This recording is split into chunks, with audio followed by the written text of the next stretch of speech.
What's up guys, it's Jonathan. Welcome back to my YouTube channel. Today I'm going over stick skills for the game of lacrosse. So if you want to improve your stick skills and make it look effortless in your left and right hand, stay tuned and watch my tips and tricks for improving your stick skills through wall ball. Okay, so the first thing that I like to do is I like to start off with 50 reps on my right side and 50 on my left. What that does is it gets my body warm, my arms warm, so I can transition to a more complicated switching of hands on wall ball. So the first thing I do is I start 50 righty, 50 lefty, just like this.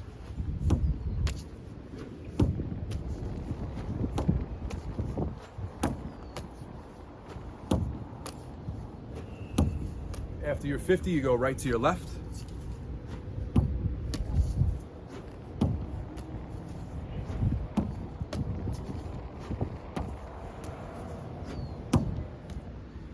One thing you want to keep in mind as you get better with wall ball, the harder you throw that ball, the harder it's going to come back to you, okay? Lacrosse balls have that rubber material, so they ricochet back really quickly. The harder you throw, the better your stick skills are going to be, and the better they're going to simulate that high level of playing, because a hard pass is always going to come around better athletes. So go for your 50 righty, go for your 50 lefty, get that body warm, and we'll go into the next segment of switching hands. Okay, so the next drill is switching hands. What I personally like to do is I like to get about 100 reps in, because that gives me an even 50 and 50 on my right and left hand again. So what I want to do is I want to start righty, I want to throw righty, catch righty, take a brief pause, switch over to my left, throw lefty, catch lefty, brief pause, switch back over to my right. You might see me hold the ball in my right stick, in my right side for longer than one pass a few times. That's just because I'm so in the habit of doing this drill so many times and of doing so many different variations of wall ball that I really don't keep track of the drills that I do. I'm just constantly going back and forth. So take a look at this and keep it super simple, 50 on each hand, but you're gonna alternate every single rep. Check this out.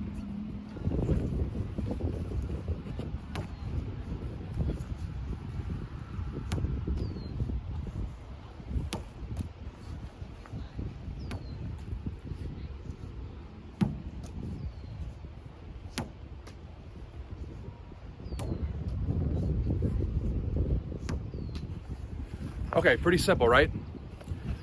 So for my more advanced athletes, when it comes to wall ball, one thing that I tell my clients of, I would say not the beginners, but more of the intermediate to the advanced level, is you don't want to keep your stick in one hand for an extended period of time. This especially goes for when you don't even have the ball on the field. The reason I say this is because the defenders are always reading the offense. They're seeing what the midfielders are doing, who has which dominant hand. So if they look at the point midi or the wing midi and they see it's a reputable name, it's a reputable guy, and they know that he's a dominant righty, it probably would be in that guy's best interest to maybe just even hold the stick in his left hand when he doesn't have the ball. Because what that does is it confuses the defender, because the defender made an assumption about their hand, and now this guy can either cut left or cut another direction. You always want to keep the defense on their toes. So one thing I like to do with this drill is, when we do have the ball or when we're getting a pass, we always want to be switching hands, and we want to, as soon as we catch the ball, we want to use the momentum of that ball coming into our stick to then force that ball over to the next side. It's a little bit of a complicated like philosophy that I just threw at you, but just bear with me and I'll show you as I do it. So let's jump right into it. I know that was a little bit confusing, but let's go right into it. So when I throw the ball with my right hand, as it comes back to my right stick, I'm gonna use that momentum of the ball and just punch the ball over to my left hand, okay? Maybe when I show you, it'll make a little bit more sense. Check this out.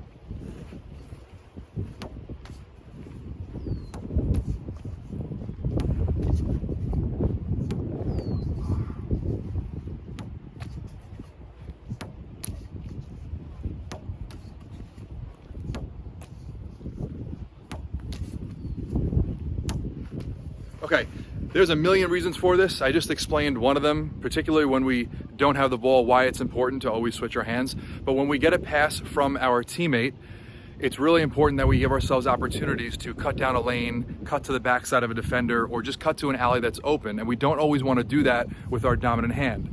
Again, the reason being is because that defender might know which way we're going, or they might see where we hold this, which hand we hold the stick in for the majority of the time, and then already block off that right alley for us. So it's important to be able to have the skill of catching and immediately using that momentum from the ball to switch to our left hand and cut to a completely opposite direction that a defender isn't covering. So that's why I really like that drill. I would also stick to 50 to 100 on that. And once you feel competent in doing that, I would make most of your reps in quickly switching hands like I just showed you. So that's a great drill to do for switching hands and creating opportunities for yourself in gameplay. Okay, the next one's a little bit fun. It's gonna be behind the back. So this is obviously something that can happen in games when we're close on the crease for my attackmen, even for my middies who are getting close to the front of the crease and just feel like they wanna trick the goalie or they might have an open shot and showboat a little bit. So we're gonna go behind the back and let's see how these reps go.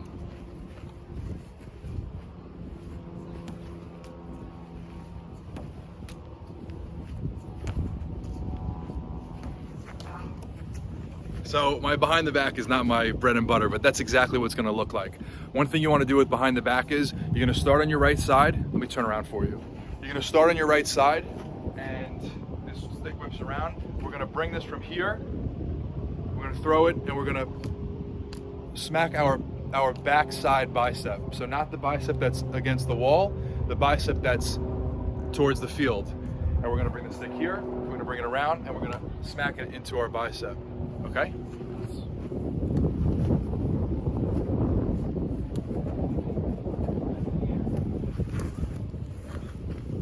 Okay, hopefully that makes sense. I'm not going to attempt to do it lefty because I don't have a behind the back lefty and that's gonna be real sloppy.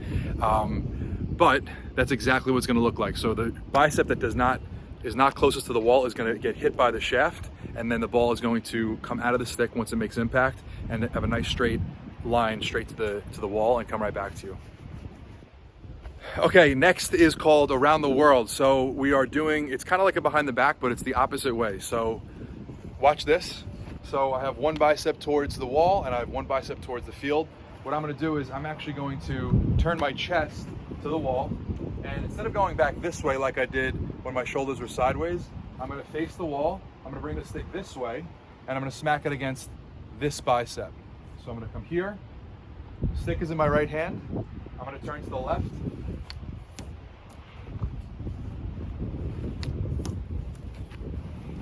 Okay, so chest faces the wall,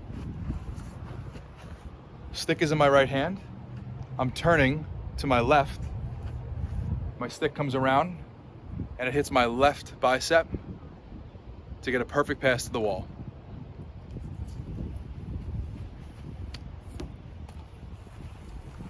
And that is around the world. Okay, the next one I want to do is, I don't even know what the name of it is called, but what I see a lot of the women athletes doing it in gameplay and practice, and it's really good for, I would just say, strengthening the forearms and just an alternative approach to throwing. And you're basically going to take the stick in your right hand. Okay, you're not going to switch hands. You're going to bring it over to your left side, and you're going to throw just like that. So the grip gets reversed. Okay, so I'm here, face the wall. My stick is in my right hand. I switch over to my left side.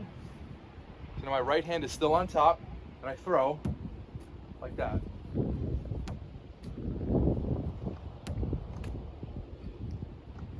You could also do it in my left hand. Start lefty, come across righty. Okay, the fun thing about this one is that you can also switch hands with it. So once you do the prerequisites, if you will, the ones that I just showed you, if you incorporate those into your wall ball, you can then start to switch hands and do this crossover like I just showed you. So check this out.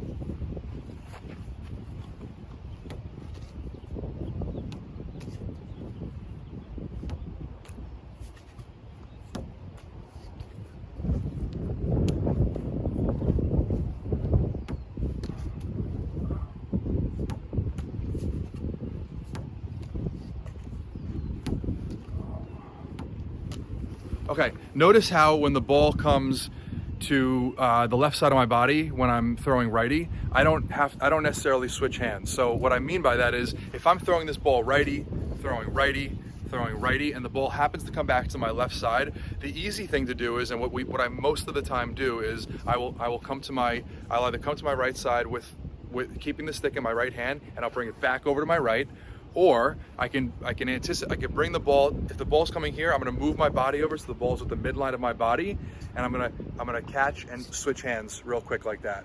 But what you can do is, in a wall ball drill, is you don't have to switch hands. Ball's coming to this side of my body, I move over so it's with the midline, and all I have to do is I just catch and bring it right here. That's the position that I just showed you guys for that crossover, right? We start righty, it comes here, so I'm basically catching it in the position that I just did. And that's why when you practice these drills, you're gonna find yourself in situations that you practiced in like in a drill that focused on that movement alone, but it's gonna get all thrown in the mix once you get really good at wall ball. And that, my friends, is how to effectively practice and train stick skills with wall ball. So I hope you guys have a brick wall close by, or even one of those rebounders that you can order from one of your lacrosse stores or websites, and get those reps in. I am a big proponent and have always believed that the best athletes in the world, the only thing that they really need in their backyard or in the field they play at, the only two pieces of equipment that you need outside of a stick, you need a cage and you need a wall. And getting those reps in are what separate the good ones from the greats. So have fun playing lacrosse, and happy wall balling. See you guys later.